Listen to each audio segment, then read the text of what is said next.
Okay, so for this, we're going to discuss fallacies, logical fallacies. So these are the common errors na ginagawa ng mga tao on how you judge someone and how you take or view something na mali. Yung pag-iisip mo, yung thinking mo about it. So it can lead to arguments. So it is really important for you to avoid these things. So dapat pinapatakbo natin ang ating critical thinking skills, yung masinop na pag-iisip. So unang-unang fallacy is nirvana fallacy. Ikaw dito yung perfect ka, perfectionist ka dito. Hindi ka tumatanggap na kahit anong mali. Let's say there's a group activity and then one of your members suggested something. Although may mali siya nasabi or dun sa solution niya, ay may konting error, but at the end naman, maayos yung solution or yung suggestion niya. Kuha pa rin naman yung sagot at the end. Pero may mali lang doon, let's say, doon sa sinabi niya mga process. Pero nakuha, di ba, yung tamang solution pa rin. For you, that is wrong. Although nakuha yung tamang sagot, yung tamang solution, mali pa rin yun for you. Kasi may error siyang nagawa. Kahit maliit lang. So that is nirvana fallacy. Para sa'yo, perfect is perfect. Pag may mali, mali na agad. So, dapat lahat ng suggestion, lahat ng ginagawa mo is perfect. Yun ang yung tatanggapin mo. That is nirvana fallacy. So, one of the rules here, or mga lesson mo dito, is hindi lahat ng hinahanap mo sagot, o hindi lahat ng ginagawa ng isang tao is perfect. Kaya nga sinasabi natin, nobody is perfect. Okay? Let's have the next one. Meron naman tayong tinatawag na hasty generalization. So, one of the hasty generalization, ang quick judgment natin sa mga tao. Ano ibig sabihin ng quick judgment?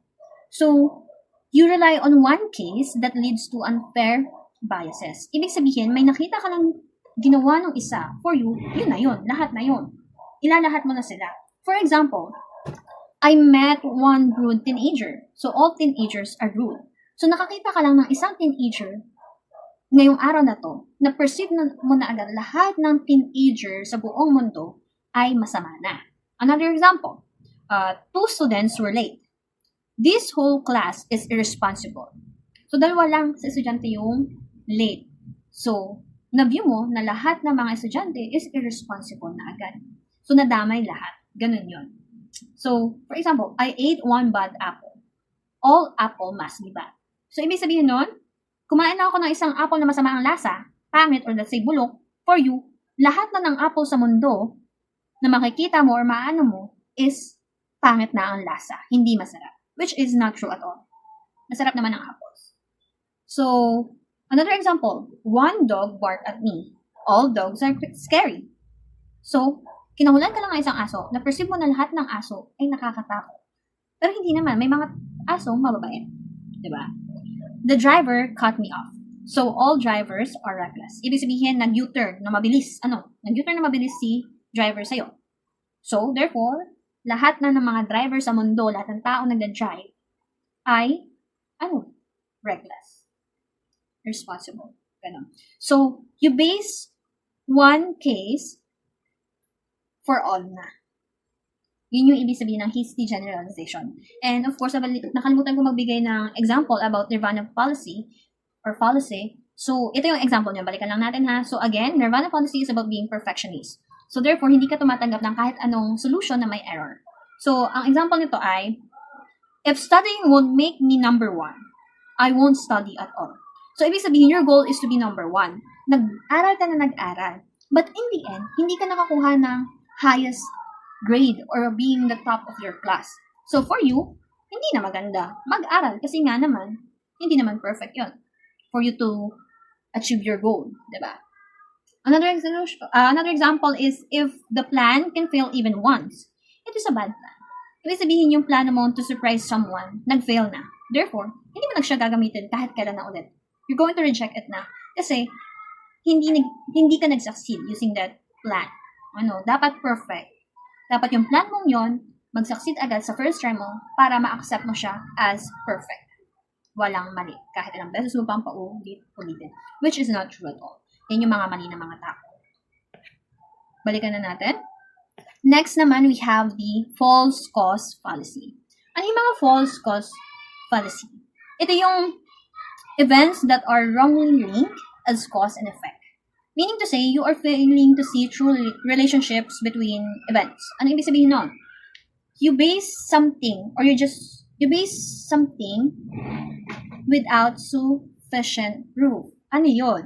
Ibig sabihin lang nun ay nagbe-base ka sa magiging result ng isang bagay because may nangyaring ganun lang. Example natin, para mas madali yung intindihan. We have, I wore my lucky shirt and we won. My shirt cost it. Ibig sabihin nito, let's say sa basketball. In the long run, after 8 years na nakikipaglaban kayo, let's say sa unit meet, lagi kayong talo for that 8 years. Pero right now, na nag-iba lang kayo ng damit or uniform, na color red na, nanalo kayo. And then, ang rason nyo kung bakit kayo nanalo is because nagpalit lang kayo ng damit. Wrong, mali yun. Ang reason kasi kung bakit kayo nanalo, maybe because of their hard work in training. Sa training? Hindi dahil nagpalit ka lang ng color ng jersey nyo, kaya kayo nanalo. Yun yung false cause. You are jumping to conclusion without sufficient. Another example. I drank milk, then got sick. Milk caused my sickness. Dahil uminom ka lang ng milk, at this moment, uminom ka lang ng milk, bigla ka lang nagkasakit, nilagnat ka. So, sisisihin mo si milk. Kaya ka nagkalagnat, dahil uminom ka ng milk. Which is, hindi naman siya related. Walang sufficient evidence na makakapagsabi na pag uminom ka ng milk, connected na yun dahil nagkalagnat ka. But possible naman kasi naglaro ka sa labas. Or possible naman lagi kang puyat. Or possible naman mahina yung resistensya mo. Kaya ka nagkalagnat. So that is false cause. Parang sinisisi mo yung isang bagay na ginawa mo nung moment na yon sa nangyari sa'yo. Yun. Another example. The teacher smiled. Then, the quiz was easy. Her smile made the quiz easy. Ganun ba yun talaga? So, para sa'yo, nadalian ka sa quiz dahil ngumiti lang si teacher. Siya lagi na lang akong ngingiti sa inyo para mapadali kayo ang quiz natin or exam. Di ba? Hindi naman. Possible kasi na madali lang talaga ang gawa ni teacher sa exam. Hindi dahil sa ngumiti siya. Everyday nangingiti si teacher, lahat ng quiz nyo, sa exams ninyo, madali na? No. Not at all. So that is false cause. Next naman is the appeal to emotion. So madali-dali na to. Appeal to emotion is the emotional appeal, feelings over facts, can school judgment. Ano yun? It means about manipulation. Manipulation or techniques used to provoke strong emotion. Wait lang, mali tayo. Yun.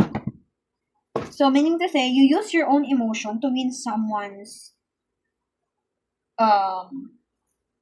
emotion din.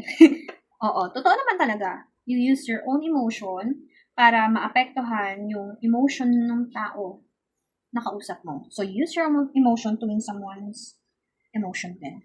For you. Paano yun? So, let's have this one. Si teacher and the student. Si student nagmamakaawa. Please pass me. I studied so hard and I'm so tired. So, tinatry mo na pilitin to persuade your teacher to pass you dahil nagmamakaawa ka sa kanya at nagpapaawa effect ka na nag-aral ka naman na mabuti, nagpuyat ka ng todo, napapagod ka na, gusto mo na blip, bawal ko pala yung sabihin. Kaya, si teacher, gagawin nga. Ipapasa ka nga, which is wrong. For example, buy this product or your family will be unsafe. So, meaning to say, dito sa part na to, gumamit ng emotion. By threatening, your family. Kasi nga, tinatakot ka nila. They use your own emotion to persuade you. Ibig sabihin lang nun, tinatakot ka nilang bumili ng product nila kasi nga, magiging unsafe yung family mo. Next naman, vote for me because I'm poor and need your help. So, nagpapakita ka ulit, ginagamit ulit mo yung emotion ng ibang tao para manalo ka o paniwalaan ka nila. Okay? Sana hindi kayo malito. Next naman, we have appeal to authority. So, appeal to authority naman, you are trusting claim or judgment because an authority or a person with a higher position or value said it. Ang mga higher position ng president, artists, teachers, anything that has a good standing or popularity. So, an example for this one is, a celebrity said this drink makes you smart. So, it must be true. So, nakita nyo na yung tao na sikat, in-endorse yung isang product na nakakatalino nga talaga. Syempre, bias nyo yung taong yung sikat, syempre, maniniwala ka, hindi naman to mag-i-endorse kung hindi naman totoo talaga. Which is mali. Hindi nyo dapat yun ginagamit. Bibili ka nito mga slimming product kasi in-endorse ni Ann Curtis, ni Kim Chu, ganyan. Dahil nga nakakatulong sa kanila. Which is, mali naman talaga. Kasi, hindi ka sure kung yung slim product na yun ay totoo talaga. Okay? Hindi mo din sure kung talagang ginagamit ng mga celebrities yon. You're not sure about that.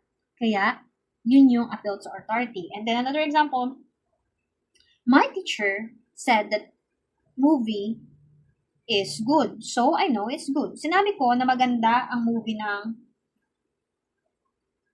let's say, It. Yung movie na It. Sinabi ko maganda yung It. So, for you, naniwala agad kayo sa akin kasi teacher ako, madami akong alam. For you, yun yung nabibigyan nyo sa akin, madami akong alam. Kaya, for you, totoo yung sinasabi ko. That is appeal to authority. And then, maniniwala kayo sa mga sinasabi ng mga congressman na yung mga people na nasa taas, nasa 500 pesos, meron ka ng Noche Buena. Kasi sinabi ng mga nasa mga nakaupo sa taas, ay maniniwala ka talaga sa 500 pesos, meron talagang Noche Buena ka na, which is, hindi naman talaga totoo. Ang mahal ng bilhin. Yun yung pagkakamali ng lahat. Next naman, we have bandwagon. So bandwagon naman, fallacy, it do or like it. So, ibig sabihin, naniniwala ka sa mga sinasabi ng mga tao dahil nga madami nagsasabi noon. So, medyo related sila, kanina. Pero, dito kasi sa appeal to authority, naniniwala ka kasi merong isang higher people na nagsasabi noon. While naman dito sa bandwagon, pinipili mo yung isang bagay na yun kasi sabi ng madaming tao or madaming gumagamit ng bagay na yun. For example, let's have this example para mas maintindihan nyo ba kasi kayo naglilito na sa explanation ko. So, let's have this example. Everyone is doing the dance trend, so I must join it. So, ibig sabihin, lahat sinasaya na itong dance trend na to sa TikTok na to, kaya kailangan mo sumayaw na din. You're joining the trend. Yun ba yung ibig sabihin ng bandwagon? Or the whole class likes that movie, so I like it too. So, lahat ng mga kaklase mo gusto ang movie na It. Kaya, for you, kahit di mo naman gusto, gugustuhin mo na. O, all students wear this brand, so I need it. So, let's say, lahat kayo gumagamit ng Jovan perfume. Lahat kayo. So, therefore, gagamit ka na din. Kasi madaming tao o madaming student ang gumagamit nun. So, next naman, everyone has this phone, so I must buy it. So, ibig sabihin, lahat sa klase nyo ay gumagamit na ng iPhone Pro Max. Therefore, bibili ka na din nun kasi lahat sila gumagamit nun. Hindi pwede hindi ka. Yun yung mali. Doon. Meaning to say, people might ignore the quality for a facts. So, friends often sways decisions and choices. Sabihin ng mga friends, bumili ka nito, si Mary din, meron ganito.